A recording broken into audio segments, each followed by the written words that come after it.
So I really want to get more awareness around the helper pattern and the achiever pattern, particularly. Like, do it. So going back to module 3, that thought diary that you do, I talk about doing at the end of each day, or like journaling, I think would be a really helpful thing, just to kind of to see it play out more. So like what it might look like is at the end of the day, where today did my helper pattern or my achiever pattern? You look back and you go, oh, actually, I was going to go and do X and I didn't because I wanted to be there for my sister and do this. Okay, you write that down.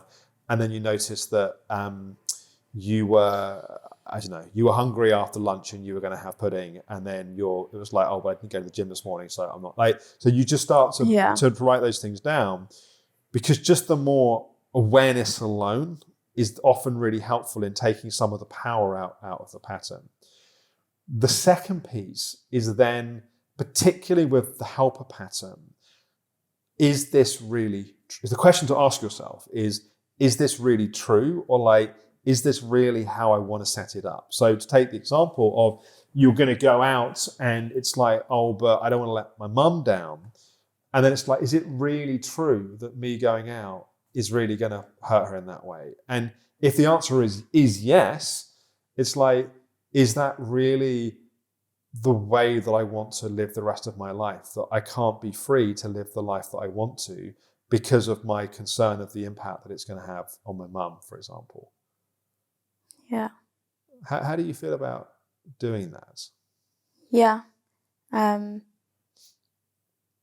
Yeah, I think it's going to be weird to actually like be aware of it. Yeah. Like as it happens. But yeah, it's just like trying not to feel guilty about it.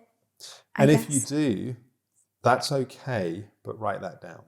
Okay. Because I really want to build, like, it's not that doing this means that it's going to banish the guilt overnight. Yeah. But I really want to grow your awareness and my understanding as well, because we'll talk about it next time. Really grow your awareness around how these patterns play out and manifest.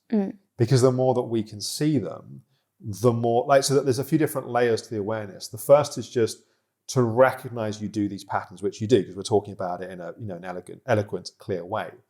The second is to be able to see specific examples. And you've given me some, and I want you to get some more. Yeah. The next is to see the pattern as it's actually happening. So like you're in that moment where, you're about to go out and then you think, I shouldn't because of your mum. And you go, hang on, this is the very thing that Alex and I talked about.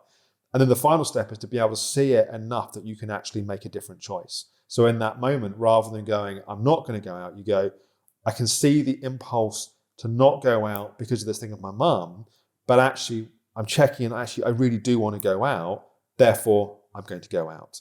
So that we're kind of gradually getting a deeper understanding and a deeper awareness of how it plays out. Yeah.